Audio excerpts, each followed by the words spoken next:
Hello，大家好，我是 Alexis。今天想介绍一款香港特色点心小吃，那就是家乡咸水饺。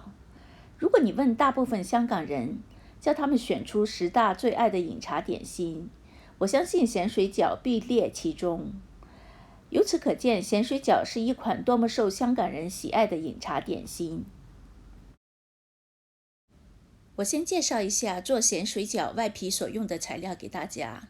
这里有糯米粉200克，砂糖40克，水125毫升。我们一会儿会把3样混合在一起。接着是淀粉40克，我们一会儿用热水40毫升来开，还有花生油30毫升。这就是全部所需材料。咸水饺的馅料有切碎的猪肉、切碎的虾米、冬菇粒，还有切碎的萝卜干。记得虾米和冬菇要浸泡一下再切碎。我先把糯米粉倒进大一点的碗盆里，再把砂糖也加进去，然后倒入125毫升的水加进去，把它这样搓揉成一个粉团，像这样就可以了。然后我们再倒40毫升的热水，记得是热水，进淀粉中，把它搞成糊状就可以。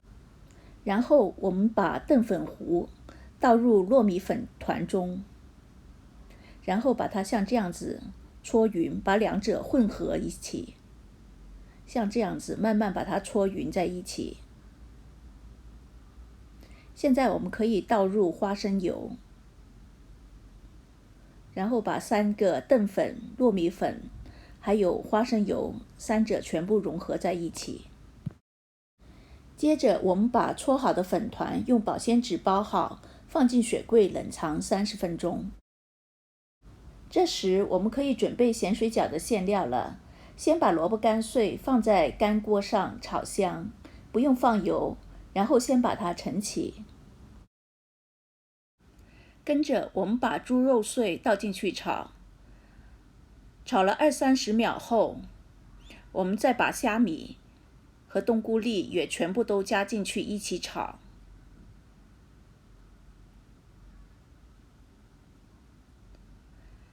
之后我们再加点五香盐进去调一调味道。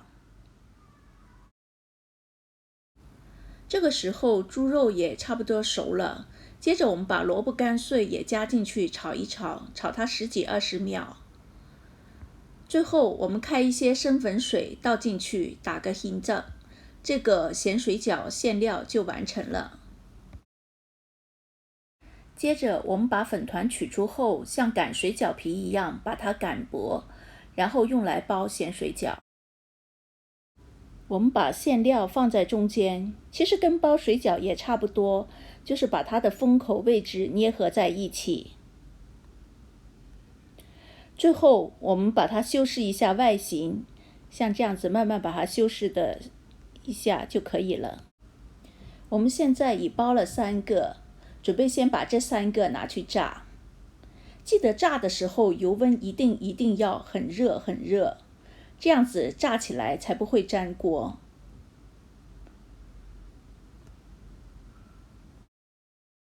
做咸水饺这款点心，我们要有耐心，用中小火慢慢来炸，炸到像这样子金黄色，我们就可以把这3个咸水饺捞起来了。